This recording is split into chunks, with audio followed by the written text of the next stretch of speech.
On a posé des questions après chaque rendez-vous aux familles. Est-ce que vous avez eu des réponses? Est-ce que vous êtes content de la soirée? Il n'y a pas eu, je crois, un seul cas où des personnes se sont plaintes de quoi que ce soit. Ils ont été très contents qu'on soit venu vers eux. Ça a été vraiment le premier voyage pilote. On était tous hyper émus et un peu anxieux parce qu'on ne savait pas non plus comment ça allait se passer. Je suis arrivée dans les familles, j'avais l'impression qu'on amenait une lumière dans leur salon. On leur parlait d'Israël, on leur parlait de Jérusalem. Pour certaines familles, c'était impossible de pouvoir faire leur alia, impossible d'aller sur Jérusalem. De par mon expérience, je leur ai prouvé que tout était possible.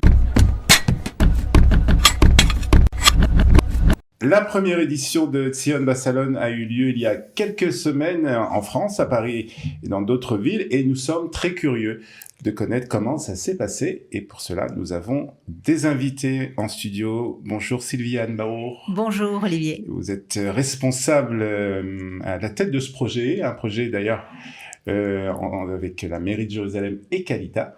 Et donc, vous allez nous parler bien sûr de ce projet. Et nous avons aussi deux bénévoles qui sont partis en exploreur pratiquement, hein, on va dire, pour justement parler avec des candidats à la Aliyah, et on va leur demander comment ça s'est passé. Nous sommes avec Yael Zetoun. Yael, bonjour. Bonjour. Merci d'être avec nous. Avec plaisir. Et Michel Klein, bénévole à Qualita et spécialiste du bitoire Léomi et des retraites. Bonjour. Il est donc incontournable d'ici à Qualita. Alors, on va commencer avec vous peut-être, Sylviane, avant de parler du ressenti de Michel et de Yael. D'abord, un petit mot sur le projet. Comment il est né, la mairie de Jérusalem, Qualita, comment ça s'est passé? Alors, le projet est né avant mon arrivée à Qualita. J'ai commencé à être intégré au projet il y a quelques mois.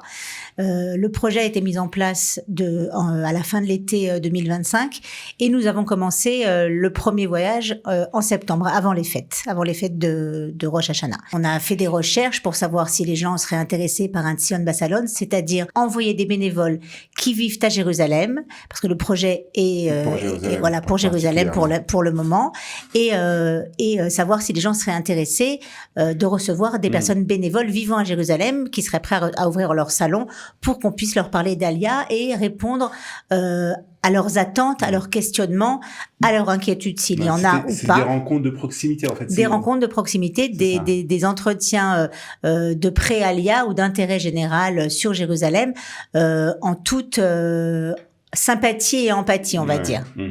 Alors, c'est la première édition. Comment vous avez trouvé facilement des familles qui ont été d'accord pour ouvrir leur salon? Alors oui, assez facilement. Il y en a qui étaient un petit peu sceptiques, mais à force de parler, de prendre contact avec les personnes, elles ont pris confiance.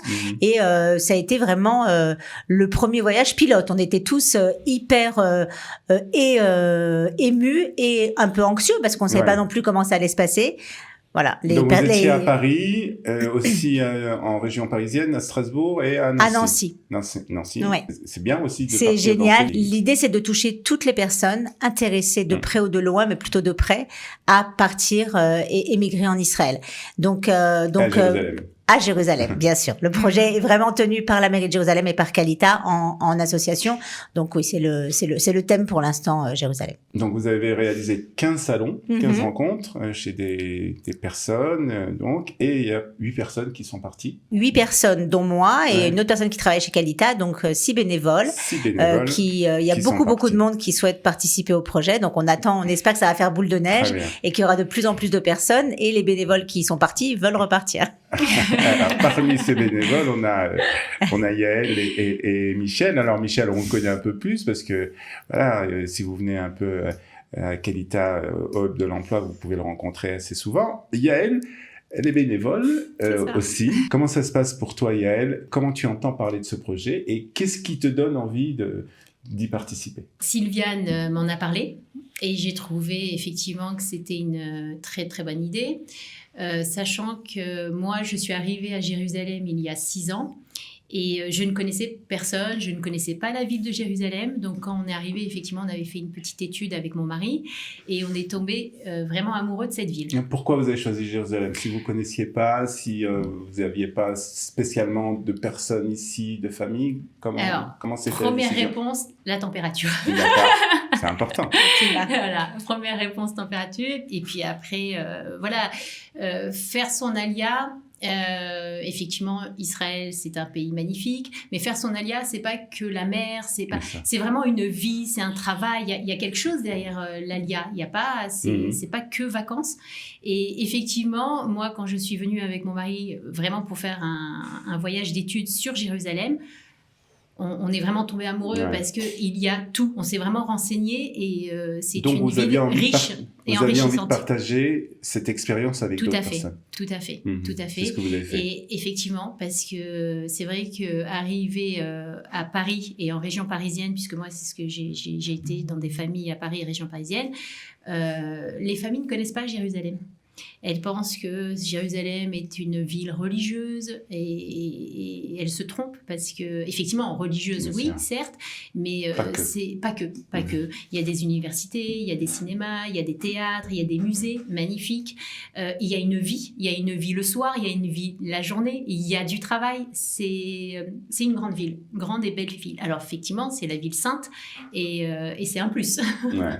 Alors, Michel, par contre, ça fait combien? Ça fait plus de 45 ans. 45 ans à Jérusalem, tout le temps. À Jérusalem depuis le premier tout le temps. Alors comment toi tu as décidé de venir participer à ce projet? Dès que à Kalita il y a des projets un peu fous, je suis prenant. Donc dès que ça a été lancé, j'ai dit pourquoi pas, si je corresponds au profil recherché, pourquoi pas.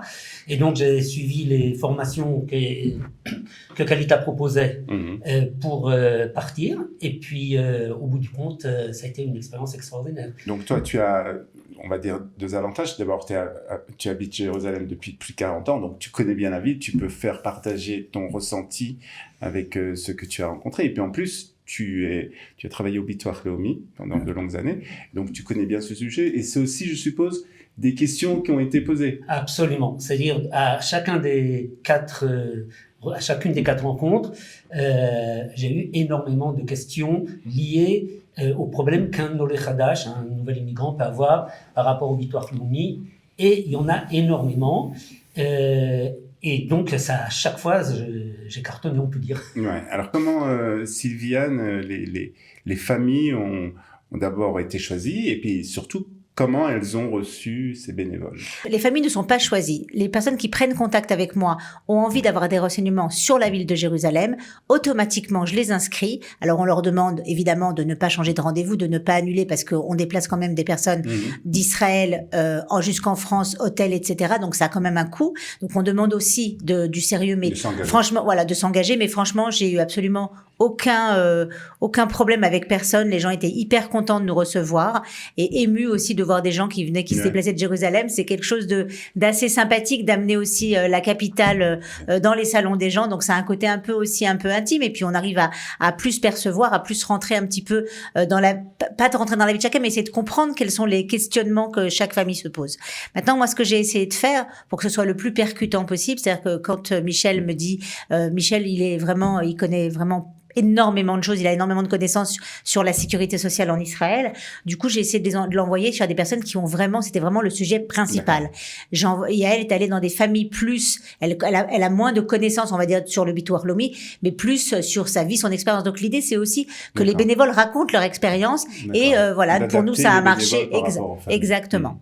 Alors, dites-nous comment ça s'est passé. On est très curieux de savoir comment vous avez été reçus, quelles sont les questions qu'on vous a posées, quelles sont les interrogations, peut-être les craintes des familles que vous avez rencontrées? Alors, moi, mon ressenti a été sincèrement incroyable parce que je suis arrivée dans les familles et on avait l'impression, moi j'ai fait des soirées justement avec Sylviane, j'avais l'impression qu'on amenait une lumière dans leur salon, mais vraiment une lumière. On leur parlait d'Israël, on leur parlait de Jérusalem.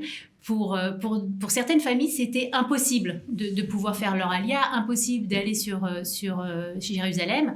Et de par mon expérience, je leur ai prouvé que tout était possible. Michel? Moi, je vais donner peut-être l'aspect par rapport à Nancy.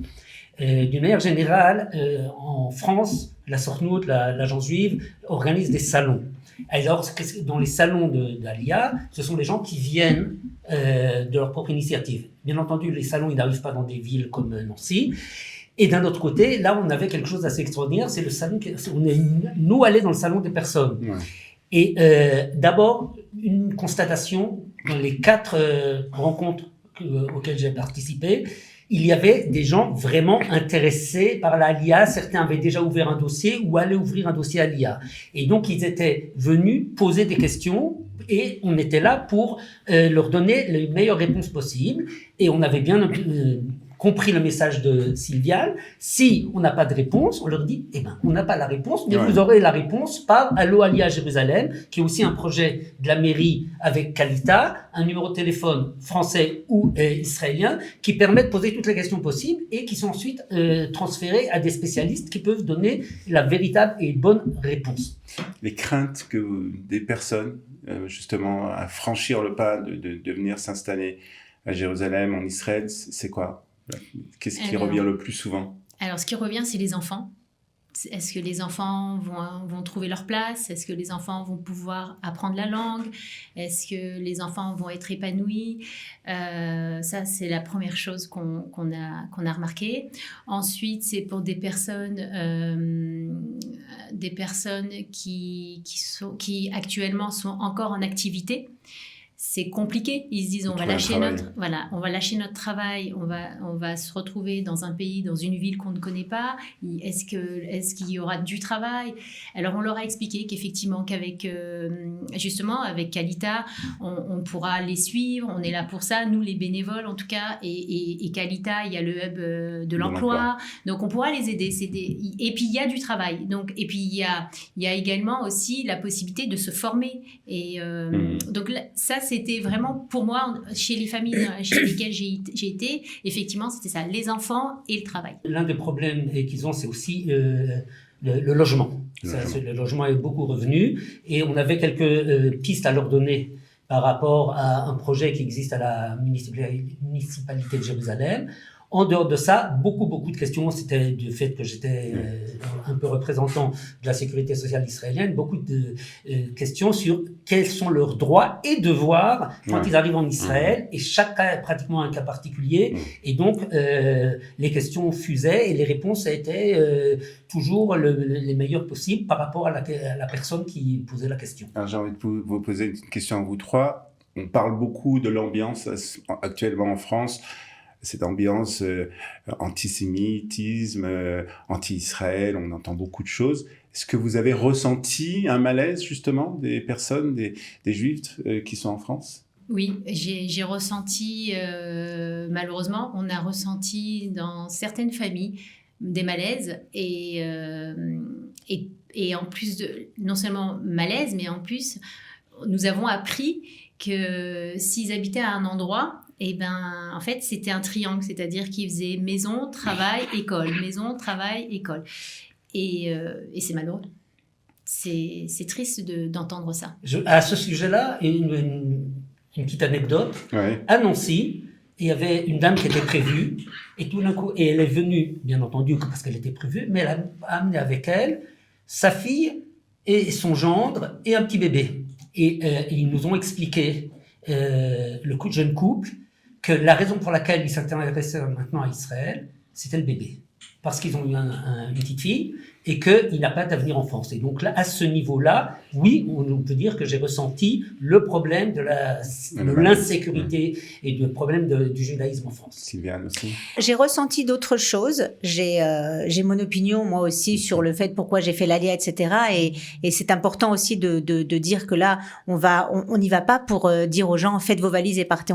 C'est pas du tout le mandat. L'idée, c'est surtout de renseigner les personnes et leur donner l'idée aussi que de voir des personnes qui ont fait l'ALIA et de leur dire que pour eux aussi c'est possible pour celui qui veut.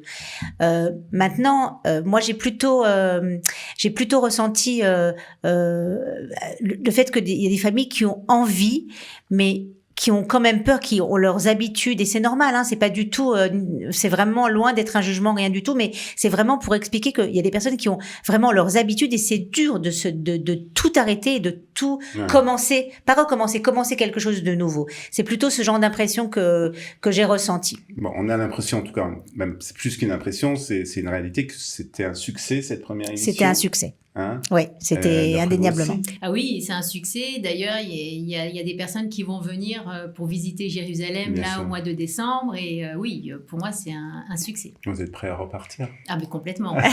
Très belle expérience. Je pense que c'est un succès dans 2 domaines. D'abord, entre nous, c'est très très bien passé. Oui, c'est vrai. Ce qui est important. C'était très... Et aussi avec les familles. On a posé des questions à la fin, après chaque rendez-vous aux familles. Est-ce que vous avez eu des réponses? Est-ce que vous êtes content de la soirée? Il n'y a pas eu, je crois, un seul cas où des personnes se sont plaintes de quoi que ce soit. Ils ont été très contents qu'on soit venu vers eux. Alors, on continue? Bien sûr qu'on continue. Le prochain départ, la semaine du 23 novembre. Les salons sont pratiquement pleins. J'ai déjà pas mal de demandes. Donc on est justement, j'essaie de mettre le plus de soirées possible pour faire partir le plus de bénévoles aussi. C'est une super aventure, franchement, pour tout le monde des 2 côtés. Je crois que tout le monde y trouve son compte. Nous, on est hyper heureux. J'ai besoin, si vous êtes intéressé, si vous avez Famille de France, si vous êtes intéressé par recevoir des renseignements, si vous n'avez pas encore ouvert de dossier d'Alia, c'est pas grave, aucun problème. Si vous voulez juste des renseignements, si vous avez des amis, de la famille à inviter chez vous, contactez-moi je donne mon numéro, 054 827 6800 par WhatsApp et laissez-moi un message et moi je vous recontacterai vraiment dans les jours qui arrivent. C'est hyper sympa, c'est intéressant, ça rassure, ça donne un petit coup de pouce pour celui qui attend d'avoir un petit coup de pouce, ça donne beaucoup de confiance et nous on est là et on vous attend à Jérusalem. Très bien, merci beaucoup en tout cas d'être venu, bravo. Avec plaisir. C'est bien de s'investir comme ça en tout cas, et je suis sûr que ça va aider beaucoup de familles. Et on vous attend ici à Jérusalem, bien entendu. On est prêt à vous accueillir. Merci beaucoup. Merci, et à très bientôt Olivier. pour une autre édition de Tzion Bassalon.